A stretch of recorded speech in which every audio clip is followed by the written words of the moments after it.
Morning. Today, on the topic of legal rules of an acceptance, we will discuss the third important essentials. आज हम विधिक प्रस्ताव के तहत तीसरा जो प्रमुख आवश्यक तत्व है उस पर हम चर्चा करेंगे। थर्ड इंपॉर्टेंट पॉइंट जो है, acceptance must be by the party named in the offer. स्वीकृति उसी व्यक्ति के द्वारा किया जाएगा, स्वीकृति उसी व्यक्ति के द्वारा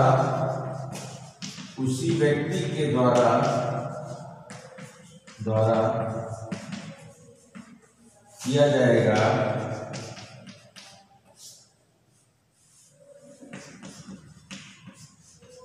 जिसको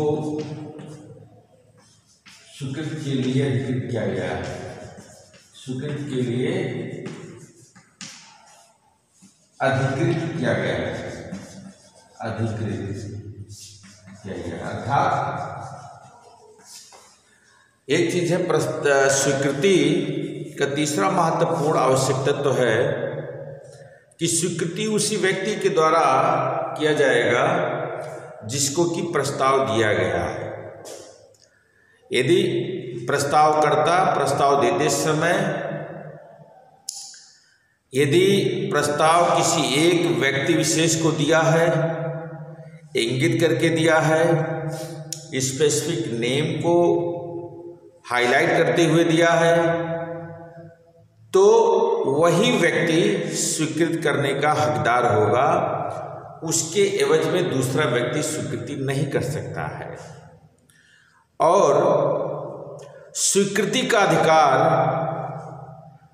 यह ट्रांसफरेबल भी नहीं होगा, अंतरणीय भी नहीं होगा, क्योंकि जिस व्यक्ति को स्वीकृति का अधिकार दिया गया है वही व्यक्ति स्वीकृति करेगा। यदि ट्रांसफर करना है स्वीकृति के अधिकार को, तो वह भी प्रस्तावकर्ता के अनुमति के बगैर नहीं हो सकता है। If you want to transfer the right of acceptance means, अगर यदि ए ने बी को प्रस्ताव दिया है तो बी ही अधिकृत है स्वीकृत करने के लिए।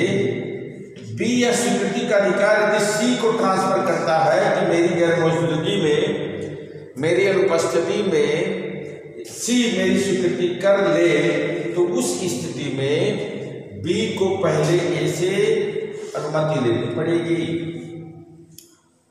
बात समझ में आ गई होगी।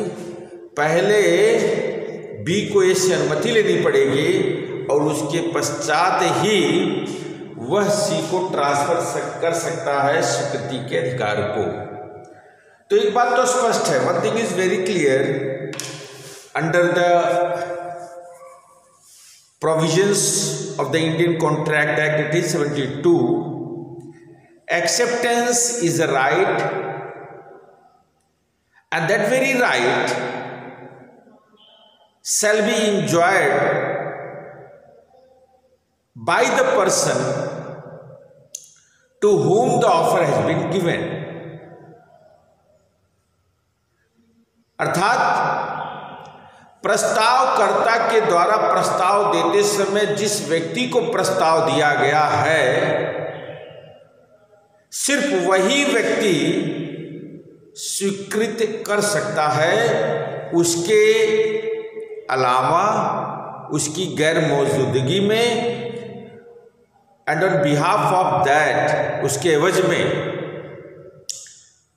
कोई दूसरा व्यक्ति स्वीकृत नहीं कर सकता है। यदि वह स्वीकृत करता है तो वह स्वीकृति के सिद्धांत के विरुद्ध माना जाएगा और स्वीकृति वैध नहीं माना जाएगा। दूसरा इंपॉर्टेंट चीज है, प्रस्तावकर्ता ने प्रस्ताव जिसको दिया है, यदि वह चाहता है कि उसका यह अधिकार किसी दूसरे व्यक्ति को आमंत्रित कर दिया जाए तो स्वीकृतकर्ता स्वयं यह अंतरण नहीं कर सकता जब तक कि वह प्रस्तावकर्ता से इस विषय में अनुमति न ले ले।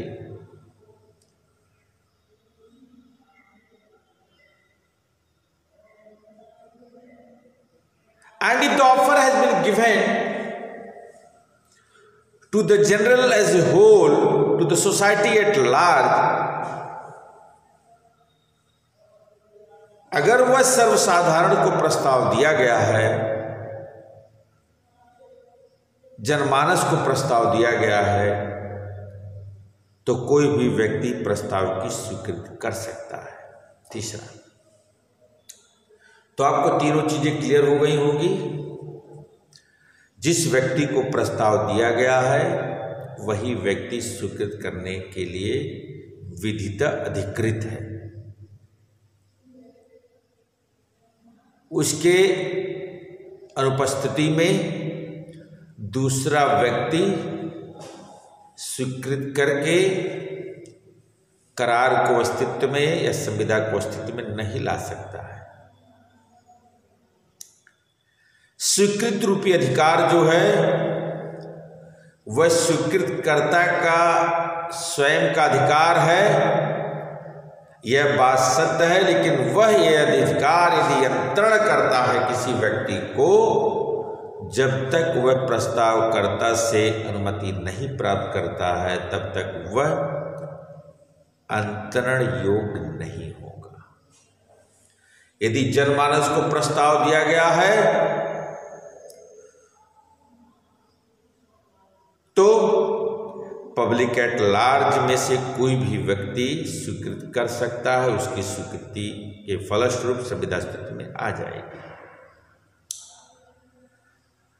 It means that if the offer has been given to B, only B is entitled to accept the offer.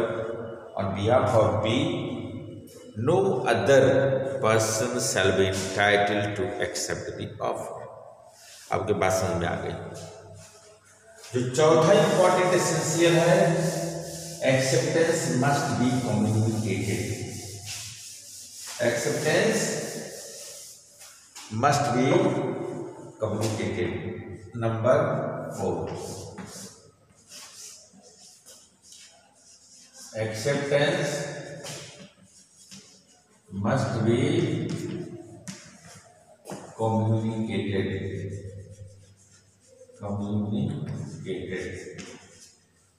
to the offerer. स्वीकृतिकर्ता का यह भी एक विधिक दायित्व तो होगा कि वह स्वीकृति के फलस्वरूप स्वीकृति संबंधित सूचना या स्वीकृति संबंधित जो संसूचना वह प्रस्तावकर्ता को अवश्य कर दे। यदि प्रस्तावकर्ता प्रस्ताव देता है तो स्वीकृतिकर्ता का या भारतीय संविदा अधिनियम 1872 के तहत यह विधिक दायित्व बनता है कि वह स्वीकृति के फलस्वरूप वह उसको संसूचित कर दे, उसको बता दे। If you have accepted the offer, just after the acceptance,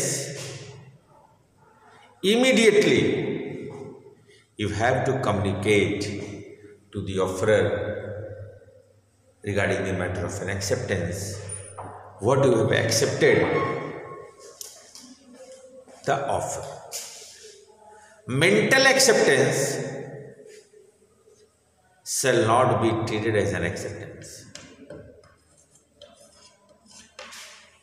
Mental acceptance shall not be treated as an acceptance. You have accepted the things internally, willingly you have accepted the thing, but you have not expressed those acceptance with the help of the words, with the help of the sentences. आपने किसी भी प्रस्ताव को स्वीकृत कर लिया है, लेकिन आपने उस स्वीकृति को शब्दों या वाक्यों के माध्यम से अभिव्यक्त नहीं किया है, तो ऐसी स्वीकृति भारतीय संविधान अधिनियम 1872 के अंतर्गत स्वीकृति नहीं मानी जाएगी। Mental acceptance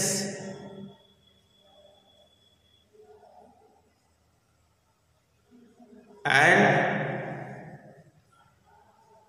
intentionally you have accepted the thing, but you didn't express the things with the help of the words and sentences, then that very acceptance shall not be treated as an acceptance in the eye of law of contract 1872.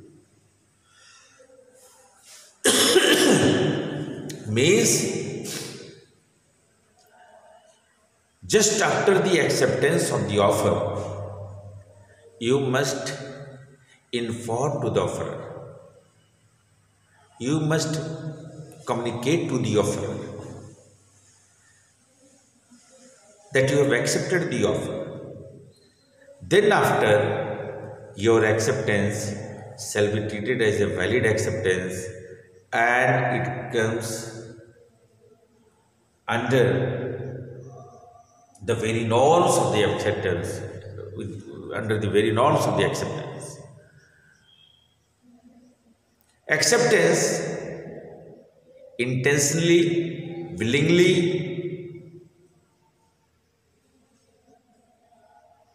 heartily shall not be treated as an acceptance unless you have expressed those intentions with the help of the words and sentences to the offerer.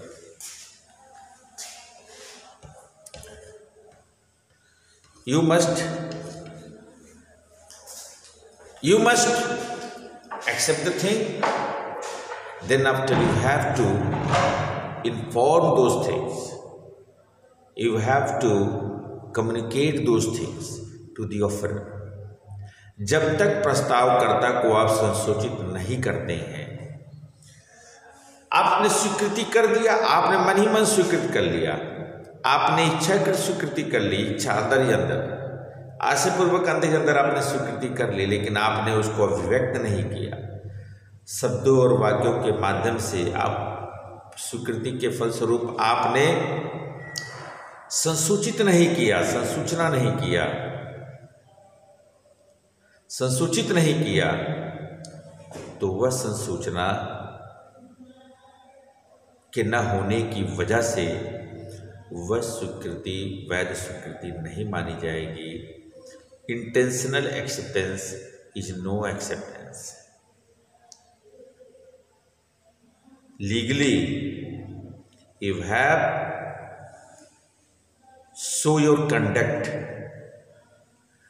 आप आचरण के माध्यम से अभिव्यक्त करिए कि आपने स्वीकृति किया है। आप शब्दों के माध्यम से अभिव्यक्त करिए आपने स्वीकृति किया है। आप वाक्यों के माध्यम से अभिव्यक्त करिए कि आपने स्वीकृत किया है। यदि आपने स्वीकृत किया और आपने अभिव्यक्त नहीं किया शब्दों, वाक्यों और आचरण के माध्यम से, तो यदि आपने नहीं किया और संसूचित नहीं किया, कम्युनिकेट नहीं किया, आपने इन्फॉर्म नहीं किया, you didn't give knowledge to the offerer that you have accepted the offer, आपने उसको ज्ञान में नहीं पहुंचाया, ज्ञान में उनके नहीं पहुंचाया, प्रस्तावकर्ता के ज्ञान में आपने स्वीकृत कर दिया, तो वह स्वीकृति वैध स्वीकृति नहीं मानी जाएगी। और जब तक स्वीकृति वैध नहीं होगी तब तक कोई भी संविदा अस्तित्व में नहीं आ सकता है। और संविदा के अस्तित्व में लाने के लिए स्वीकृत शब्द के माध्यम से, वाक्य के माध्यम से, आचरण के माध्यम से अवश्य होना चाहिए। और होने के पश्चात आपको संसूचित भी करना चाहिए प्रस्तावकर्ता को। जैसा कि भारतीय संविधान अधिनियम 1872 में निर्धारित किया गया है कि स्वीकृतकर्ता यह अवश्य आचरण के माध्यम से अभिव्यक्त करेगा,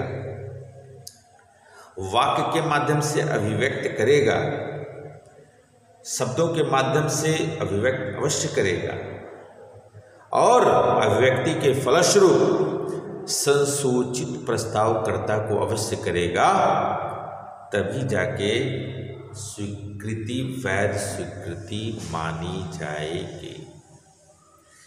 आज तक के लेक्चर में आपने देखा कि स्वीकृति है क्या, स्वीकृति के आवश्यक तत्व। जब भी स्वीकृति करें तो स्वीकृति के इन आवश्यक तत्वों पर विशेष ध्यान देते हुए आप स्वीकृत करें। यदि स्वीकृति वैध नहीं होगी तो वैध करार अर्थात संविदा अस्तित्व में कदापि नहीं आ सकता। फेल्टहाउस वर्सेस विंडले का केस है। फेल्टहाउस वर्सेस विंडले, फेल्टहाउस वर्सेस विंडले,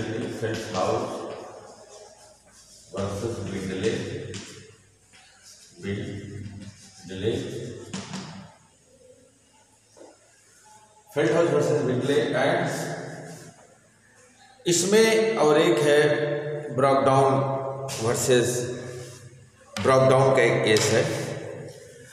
ब्रॉकडाउन के केस में क्या हुआ था कि एक कोयला की कंपनी है, वो कोयला देने के लिए यह प्रस्ताव देता है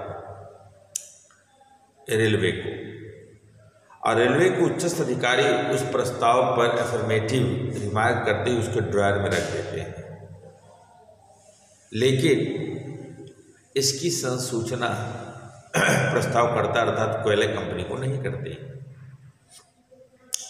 और कोयला वह नहीं भेजता है। बाद में रेलवे कंपनी मुकदमा करता है कोयले के मालिक के ऊपर कि स्वीकृति हो गई थी और संविदा अस्तित्व में आ गया था। तो वहाँ पर जब प्रमाणित करने का विषय आया कि आपने स्वीकृत किया था, ड्रायर में रख दिया था, क्या इसकी संसूचना आपने किया था, आपने आचरण और व्यक्ति के माध्यम से संसूचित किया। In reply of that one letter must send to that particular coal company from where the offer has been given. जहाँ से प्रस्ताव किया गया था उसको एक लेटर जरूर उसको भेजना चाहिए था, लेकिन रेलवे कंपनी ने लेटर नहीं भेजा। लेटर न भेजने की वजह से कोल कंपनी कोयला नहीं भेजा और रेलवे कंपनी इस मुकदमे को हारती है इस वजह से कि आपने तो स्वीकृति कर लिया था, लेकिन आपने अपने आचरण, अपने वाक्य, अपने अभिव्यक्ति, अपने शब्द और वाक्य के माध्यम से उसको नॉलेज में नहीं ले आए। आप प्रस्तावकर्ता को नॉलेज नहीं दिया, आप संज्ञान में नहीं ले आए, कम्युनिकेट नहीं की, and due to that very contract shall not be treated as a contract due to of acceptor's fault। स्वीकृतकर्ता के दोष के कारण वह संविधान नहीं माना गया और रेलवे कंपनी इस मुकदमे में हारती। तो मेरे कहने का अर्थ है कि यह स्वीकृतकर्ता का फर्ज बनता है कि वह स्वीकृति के फलस्वरूप संशोधित करे। Thank you very much. Have a nice day. God bless you.